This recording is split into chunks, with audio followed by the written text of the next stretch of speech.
हरितालिका तीज व्रत कथा। यह व्रत भादो माह के शुक्ल पक्ष की तीज को किया जाता है। इस दिन महिलाएं बिना अन्न जल के उपवास करती हैं। शाम को शुभ मुहूर्त में पहले पूजा स्थल को लीप कर चौका लगाकर पवित्र कर लेती हैं। उसके बाद केले और आम के पत्तों से मंडप बनाकर उसमें बालू के शिव पार्वती की प्रतिमा स्थापित करती हैं। फिर कलश स्थापित करके दीपक, धूप और अगरबत्ती जलाती हैं। इसके पश्चात शिव पार्वती को जल से व पंचामृत से स्नान कराकर शिव पार्वती को वस्त्र और जनेऊ अर्पित करके रोली चंदन का तिलक लगाकर बेल पत्र और अन्य फूल पत्ते मौसम के अनुसार फल, मिठाई और पंचमेवा चढ़ाकर भोग लगाती हैं। पार्वती को सुहाग सामग्री चढ़ाती हैं। उसके बाद आरती करके संकल्प लेती हैं और फिर उसके बाद शिव पार्वती से अपने सुहाग की लंबी उम्र की कामना करती हैं। कुमारी कन्याएं मन चाहे जीवन साथी को पाने की प्रार्थना करती हैं। उसके बाद हरतालिका तीज की कथा सुनती हैं। हिंदू पंचांग के अनुसार इस साल हरतालिका तीज के 2 दिन शुभ मुहूर्त हैं। 8 सितंबर यानी कि बुधवार देर रात 2:33 से शुरू होकर 9 सितंबर की रात्रि 12:18 पर समाप्त होगी। वहीं पूजा का शुभ मुहूर्त सुबह 6:03 से सुबह 8:33 तक है, जबकि प्रदोष काल शाम को 6:33 से रात्रि 8:51 तक रहेगा। हरितालिका तीज वाले दिन रात को जागरण किया जाता है और पूरी रात भजन कीर्तन करते हुए 3 अन्य पूजा और की जाती हैं। इस तरह कुल 4 बार पूजा की जाती है और सवेरे सूर्य उदय के पहले सभी महिलाएं मिलकर नदी या तालाब में शिव पार्वती जी की बालू की प्रतिमा विसर्जित करती हैं। तो आइए सुनते हैं हरतालिका तीज व्रत कथा। परम भागवत श्री वेद व्यास के परम शिष्य श्री सूत जी महाराज ने शौनक आदि 88,000 ऋषिवरों के प्रश्न करने पर हरितालिका व्रत कथा को सुनाना प्रारंभ किया। श्री सूत जी बोले, हे ऋषिवरों, अब आप परम पुनीत हरितालिका व्रत की कथा को श्रवण कीजिए। श्री सूत जी बोले, सती व्रत को धारण करने में परम श्रेष्ठ माता पार्वती और गले में नरमुंडों की माला को धारण करने वाले अजर अमर देवों में श्रेष्ठ गरल कंठधारी भूत वावन भगवान आशुतोष शंकर की सर्वप्रथम वंदना करता हूँ। भगवान शंकर की जय हो, जय हो। बार माता पार्वती और भगवान शिव जी कैलाश के शिखर पर विराजमान थे। जिज्ञासा के वशीभूत होकर माता पार्वती ने महेश्वर से प्रश्न किया कि हे देव अधिदेव, आप विश्व के नियंता हो, समस्त धर्मों के अधिष्ठाता हो और समस्त गुप्त भेदों को जानने वाले हो। आप मुझ पर अनुग्रह करके कृपया ऐसा गुप्त भेद मुझसे कहें जो समस्त व्रतों में सर्वश्रेष्ठ हो। उस व्रत का वर्णन करिए जो अल्प कर्म के द्वारा महान फलों को देने वाला हो। हे स्वामी, आप आदि, मध्य और अंत से रहित हैं। आप धर्म की स्थापना करने वाले हैं, इसलिए मैंने आपसे यह प्रश्न किया है। सो आप कृपया करके मेरी इस जिज्ञासा को शांत करें।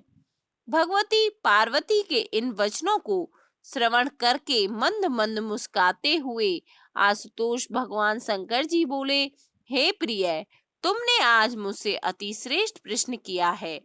हे देवी, तुम्हारी इस जिज्ञासा को शांत करने की इच्छा से ही मैं तुम्हें महान फल देने वाला अति गोपनीय व्रत कहता हूँ। यह व्रत वैसे तो पूर्णतः गुप्त रखने योग्य है, किंतु तुम्हारे इस व्रत किए गए प्रश्न को सुनकर तुम्हारे इस प्रकार किए गए प्रश्न को सुनकर वर्णन करना पड़ रहा है। यह गोपनीय व्रत उसी प्रकार व्रतों में श्रेष्ठ है जिस प्रकार तारागणों में चंद्रमा, ग्रह में सूर्य, चारों वर्णों में ब्राह्मण और समस्त देवताओं में विष्णु श्रेष्ठ है। इस महान फलदायक व्रत का वर्णन वेद और स्मृतियों में है। यह अति पुरातन और श्रेष्ठ है।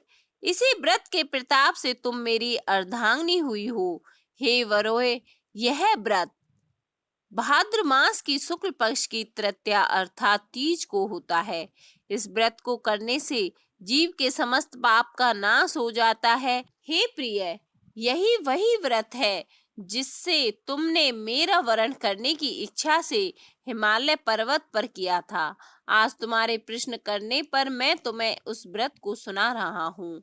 इतनी कथा को श्रवण करने के पश्चात सुनैनी माता पार्वती ने आशुतोष भगवान शंकर जी से कहा, हे महेश्वर, आप कृपया करके इस व्रत का समस्त वृत्तांत मुझे सुनाएं। साथ ही यह भी बतावें कि इस व्रत को मैंने क्यों कर किया था। अपने उस पूर्व व्रत के वृत्तांत को श्रवण करने की मेरी बलवती इच्छा है।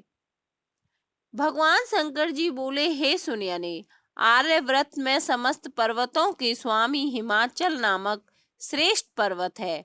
उस पर्वतराज की शोभा अवर्णनीय है। उसके चारों ओर अनेक प्रकार की भूमि है तथा वहां नाना प्रकार के वृक्ष सुशोभित हैं। वहां अनेक प्रकार के सरोवर हैं। अनेकों पर्वत, कंदराएं और उपत्यकाएं हैं। उस पर्वत पर विभिन्न प्रकार के पशु निवास करते हैं। वहां अनेक गंधर्व, सिद्ध, चारण तथा यक्ष वास करते हैं। वे सब नाना प्रकार की किलोले करते हैं और विभिन्न प्रकार के विलास रचाते फिरते हैं। उस पर्वतराज का मस्तक श्रेष्ठ मणियों, स्वर्ण, रत्न आदि से विभूषित है। उसकी मित्रता आकाश से है और यही कारण है कि वह आकाश को अपने हाथों अर्थात शिखरों पर साधे रहता है। इनसे पूर्ति करने वाली परम गंगा जी की धारा अपनी कलकल ध्वनि करती हुई उसकी उपत्यका में बहती रहती है। हे वरोहे, उसी श्रेष्ठ पर्वत पर तुमने 12 वर्ष तक नीचे की ओर मुख करके तपस्या की थी। उसी समय तुमने समस्त भोजन त्याग दिए, केवल धूम्रपान ही किया था। उसी पर्वत शिखर के ऊपर तुमने 64 वर्ष तक केवल सूखे पत्तों को खाकर तपस्या की थी। तुमने कठिन से कठिन तप किया था। माघ के शीत मास में तुमने ठंडे जल में बैठकर तप किया था। वैशाख की तपती हुई गर्मी में तुम आग के सामने बैठकर तप करती रही थी। श्रावण के परम पुनीत मास में तुम आहार को त्याग कर बाहर जल में बैठी रहती थी। हे देवी, तुम्हारी इस कठिन तपस्या को देखकर तुम्हारे पिता पर्वतराज हिमालय को चिंता हुई। वे मन से दुखी हो गए। मन ही मन उन्होंने तुम्हारे विवाह की चिंता की। उसी समय देवात नारद जी वहां आ निकले। नारद जी ने भी तुम्हारी तपस्या को देखा। दुख से दुखी हिमालय ने नारद जी का यथेष्ट सम्मान किया और तब बोले, हे देव ऋषि, आप इस समय किधर से आ रहे हैं? मैं अति भाग्यशाली हूँ जो आपने अपने पवित्र चरण कमलों से मेरे इस ग्रह को पवित्र कर दिया है। हिमालय के उन दीन वचनों को श्रवण करके नारद जी बोले, हे पर्वतराज, इस समय मैं विष्णु लोक से आ रहा हूँ। भगवान विष्णु को तुम्हारी पुत्री के इस महान तप का पता लग गया है। इसी कारण उन्होंने मुझे तुम्हारे पास यह संदेश लेकर भेजा है कि तुम अपनी इस कन्या को श्रेष्ठ वर को ही देना। वैसे तो तुम स्वयं ही जानते हो कि अखिल विश्व में भगवान विष्णु के समान कोई नहीं है। ब्रह्मा और शिव भी उनके समान नहीं है। इसलिए मेरी सम्मति से तो यह है कि आप पार्वती जी का विवाह विष्णु जी के साथ करें तो यह उत्तम रहेगा। हिमाचल ने कहा, हे मुने, यदि स्वयं भगवान विष्णु ही मेरी कन्या पार्वती को वरण करना चाहते हैं और इसी कारण उन्होंने आपको यहाँ भेजा है, तो इससे उत्तम और क्या बात हो सकती है। मैं भगवान विष्णु को ही अपनी कन्या दूंगा। हिमालय के इन वचनों को श्रवण करके भगवान विष्णु मुस्कुराकर चुप रहे। उधर हिमालय ने अपनी पुत्री के पास जाकर कहा, हे पुत्री, तेरा विवाह समस्त देवताओं में श्रेष्ठ विष्णु से करना निश्चित किया है। अब तुझे प्रसन्न हो जाना चाहिए। पिता के इन वचनों को सुनकर पार्वती मूर्छित हो गई और पृथ्वी पर गिर पड़ी। जब उसे चेत हुआ तो वह वहां अपनी प्रिय सखी के घर चली गई। तुम्हारी एक सखी ने तुम्हारी इस मानसिक दशा को समझ लिया और उसने तुमसे उस विक्षिप्तता का कारण जानना चाहा। तब तुमने बताया कि मैंने सच्चे हृदय से भगवान शिव शंकर का वरण किया है, किंतु मेरे पिता ने मेरा विवाह विष्णु जी से निश्चित कर दिया। मैं विचित्र धर्म संकट में हूँ, अब क्या करूँ। प्राण छोड़ देने के अतिरिक्त अब कोई भी उपाय शेष नहीं बचा है। तुम्हारी सखी बड़ी ही समझदार और सूझबूझ वाली थी। उसने कहा, सखी, प्राण त्यागने का इसमें कारण ही क्या है। संकट के मौके पर धैर्य से काम लेना चाहिए। नारी के जीवन की सार्थकता इसी में है कि पति रूप में हृदय से जिसे एक बार स्वीकार कर लिया, जीवन पर्यंत उसी से निर्वाह करें। सच्ची आस्था और एक निष्ठा के समक्ष जो ईश्वर को भी समर्पण करना पड़ता है। मैं तुम्हें घनघोर जंगल में ले चलती हूँ, जो साधना स्थली भी हो और जहाँ तुम्हारे पिताजी तुम्हें खोज भी ना पाए। वहां तुम साधना में लीन हो जाना। मुझे विश्वास है कि ईश्वर अवश्य ही तुम्हारी सहायता करेंगे। तुमने ऐसा ही किया। तुम्हारे पिता तुम्हें घर पर ना पाकर बड़े दुखी और चिंतित हुए। वे सोचने लगे कि तुम जाने कहाँ चली गई। मैं विष्णु जी से उसका विवाह करने का प्रण कर चुका हूँ। यदि भगवान विष्णु बारात लेकर आ गए, कन्या घर पर ना हुई तो बड़ा अपमान होगा। मैं तो कहीं मुंह दिखाने के योग्य भी नहीं रहूंगा। यही सब सोचकर गिरिराज ने जोर जोर से तुम्हारी खोज शुरू करवा दी। इधर तुम्हारी खोज होती रही और उधर तुम अपनी सखी के साथ नदी के तट पर एक गुफा में मेरी आराधना में लीन थी। भाद्रपद शुक्ल तृतीया को हस्त नक्षत्र था। उस दिन तुमने रेत के शिवलिंग का निर्माण करके व्रत किया। रात भर मेरी स्तुति के गीत गाकर जागती रही। तुम्हारी इस कष्ट साध्य तपस्या के प्रभाव से मेरा आसन डोलने लगा। मेरी समाधि टूट गई। मैं तुरंत तुम्हारे समक्ष जा पहुंचा और तुम्हारी तपस्या से प्रसन्न होकर तुमसे वर मांगने के लिए कहा। तब अपनी तपस्या के फल स्वरूप मुझे अपनी समक्ष पाकर तुमने कहा, मैं हृदय से आपको पति के रूप में वरण कर चुकी हूँ। यदि आप सचमुच मेरी तपस्या से प्रसन्न होकर आप यहाँ पधारे हैं, तो तुम मुझे अर्धांगिनी के रूप में स्वीकार कर लीजिए। तब मैं तथास्तु कहकर कैलाश पर्वत पर लौट आया। प्रातः होते ही तुमने पूजा की समस्त सामग्री को नदी में प्रवाहित करके अपनी सहेली सहित व्रत का पारण किया। उसी समय अपने मित्र बंधु व दरबारियों सहित गिरिराज तुम्हें खोजते खोजते वहां आ पहुंचे और तुम्हारी इस कष्ट साध्य तपस्या का कारण तथा उद्देश्य पूछा। उसी समय तुम्हारी दशा को देखकर हिमालय राज अत्यधिक दुखी हुए और पीड़ा के कारण उनकी आंखों में आंसू उमड़ पड़े। तुमने उनके आंसू पोंछते हुए विनम्र स्वर में कहा, पिताजी, मैंने अपने जीवन का अधिकांश समय कठोर तपस्या में बिताया है। मेरी इस तपस्या का उद्देश्य केवल यही था कि मैं महादेव को पति के रूप में पाना चाहती हूँ।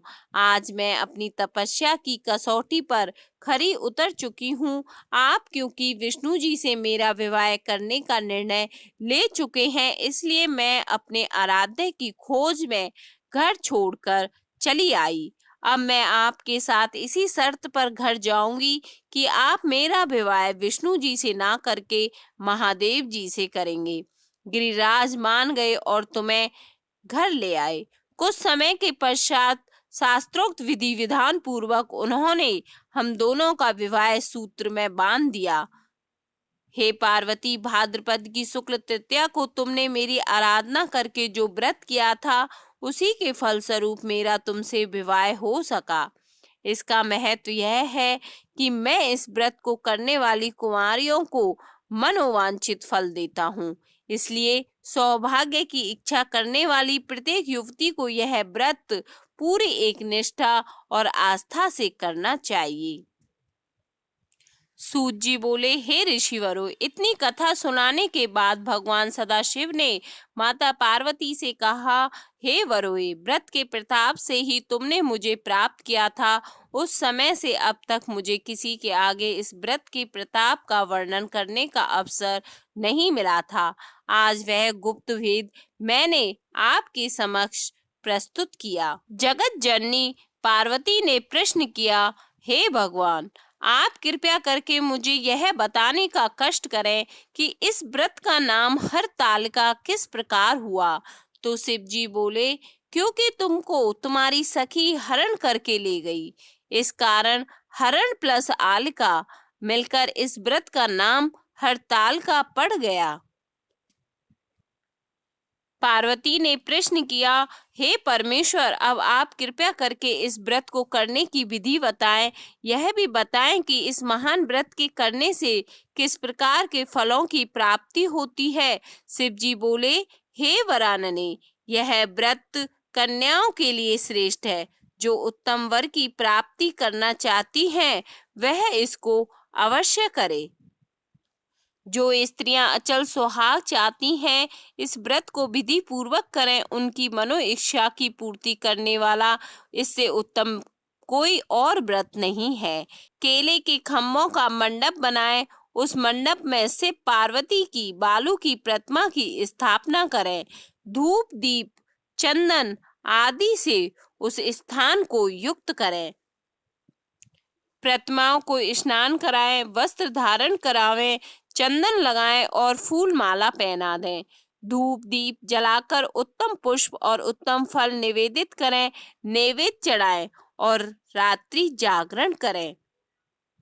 जो स्त्री मोहवश इस तीज के दिन भोजन ग्रहण कर लेती है तथा व्रत नहीं करती, वह दरिद्री, कर्कशा, दुख भोगने वाली 5 जन्मों तक पुत्र शोक से व्याप्त होकर घोर नरक में जाती है। और जो स्त्रियां हरतालिका व्रत छोड़कर अन्न ग्रहण करती हैं, सूकरी होती हैं। जो फल खाती हैं वे बंदरिया होती हैं। जो मांस खाती हैं वो बाघनी होती हैं। जो पानी पीती हैं वे जौक होती हैं। जो दूध पीती हैं वे सर्पणी होती हैं। जो मिठाई खाती हैं वे चींटी तथा जो अन्य सभी चीजें खाती हैं वे मक्खी होती हैं। जो सोती हैं वे अजगरनी और पति से छल कपट करने वाली मुर्गी होती हैं। अतः सब प्रकार से यत्न करके स्त्रियों को इस परम पवित्र सर्वोत्तम व्रत को अवश्य करना चाहिए। व्रत करने वाली महिलाओं को दूसरे दिन स्नान करके सुहाग की सामग्री और भोजन की सामग्री ब्राह्मण को देनी चाहिए और उसके बाद ही भोजन करना चाहिए। महादेव जी कहते हैं कि हे प्रिय, जो स्त्रियां इस प्रकार व्रत करेंगी उनको मेरे समान पति मिलेगा और अंत समय में सामुज्य मुक्ति को प्राप्त होंगी। हजारों अश्वमेध यज्ञ और सैकड़ों राजसूय यज्ञ को करने से जो फल मिलता है वह इस व्रत को करने से मिलता है। साथ ही कथा कहने और सुनने वालों को भी मैं अपने लोक में यथोचित स्थान देता हूँ। भगवान शिव और माता पार्वती की कथा सुनने वाले सभी सुधी जनों की मनोकामना पूर्ण करे।